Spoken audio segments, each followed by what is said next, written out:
नबी करीम सल्लल्लाहु अलैहि वसल्लम की सादगी। हजरत आयशा सिद्दीका रजी अल्लाह अन्हा फरमाती हैं, आले मोहम्मद सल्लल्लाहु अलैहि वसल्लम ने कभी भी लगातार 2 दिन तक सैर होकर जो की रोटी नहीं खाई, यहाँ तक कि आप सल्लल्लाहु अलैहि वसल्लम दुनिया से रुखसत हो गए। सही बुखारी हदीस नंबर 5382। इस हदीस की गहराई और हकीकत। उर्दू में ये हदीस सिर्फ फाके या भूख का बयान नहीं है, बल्कि ये शान नबूवत, अजमत और ज़ुहद, दुनिया से बेरग़बती का एक ऐसा बाब है जो हर इंसान की सोच को बदल देता है। गौर फरमाइए। 1.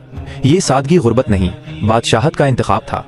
हजरत मोहम्मद सल्लल्लाहु अलैहि वसल्लम तमाम इंसानों में सबसे अफजल और अल्लाह के महबूब रसूल थे।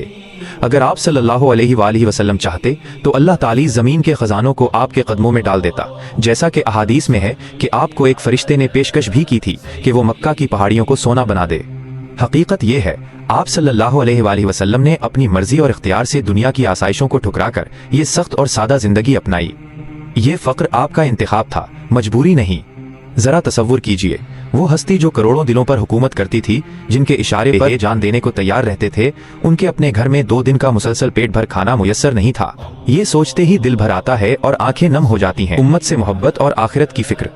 आप सल्लल्लाहु अलैहि वसल्लम की ये सादा जिंदगी महज आपकी ज़ात के लिए नहीं थी, बल्कि उसके 2 गहरे मकासद थे। आप सल्लल्लाहु अलैहि वसल्लम ये चाहते थे कि आपकी उम्मत दुनिया की आर्जी लज्जतों में गुम न हो जाए और हर हाल में क़नाअत, सब्र और शुक्र सीखे। आपने अमली तौर पर दिखाया कि हकीकी कामयाबी पेट भरने या दौलत जमा करने में नहीं, बल्कि आखिरत की तैयारी में है। आजिज़ी की इंतहा। इस भूख और सादगी का एक ताल्लुक अल्लाह तालीस के सामने आजिज़ी से भी था। आपने उम्मत को दिखाया कि बड़ा आदमी वो नहीं जिसका दस्तरख्वान सजा हो, बल्कि वो है जो अल्लाह के सामने सबसे ज्यादा झुकने वाला हो। जो की रोटी का इंतखाब। हदीस में जो की रोटी का जिक्र है, जो कि उस जमाने में गरीब तरीन लोगों का खाना समझी जाती थी।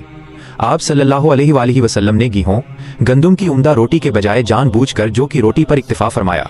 ये जाहिर करता है कि आपने जिंदगी में आसान, कम खर्च और सख्त चीजों को तरजीह दी, ताकि आपका दिल दुनिया से बिल्कुल बेरग़बत रहे। 4. दिल को ताज़ा कर देने वाला असर। जब हम इस हदीस पर गौर करते हैं तो दिल में फौरन ये एहसास पैदा होता है कि हम कहाँ हैं। हम मामूली सी तकलीफ या भूख बर्दाश्त नहीं कर सकते, मगर हमारे आका सल्लल्लाहु अलैहि वसल्लम ने उम्र भर की सादगी को अपनी शान बना लिया। इस हकीकत का शऊर ईमान को तरोताज़ा कर देता है कि हमारा नबी दुनियादार नहीं था, बल्कि सच्चा आशिक़े खुदा था। नतीजा, ये हदीस हमें सिखाती है कि दुनिया की ऐशो इशरत का कोई एतबार नहीं और सच्ची अजमत और राहत सिर्फ सादगी, सब्र, शुक्र और अल्लाह पर भरोसा करने में है। जब भी पेट भरकर खाना खाएं तो ये हदीस याद आ जाए और नबी सल्लल्लाहु अलैहि वसल्लम की मोहब्बत में दिल भर आए। यही इस हदीस का सबसे बड़ा असर है।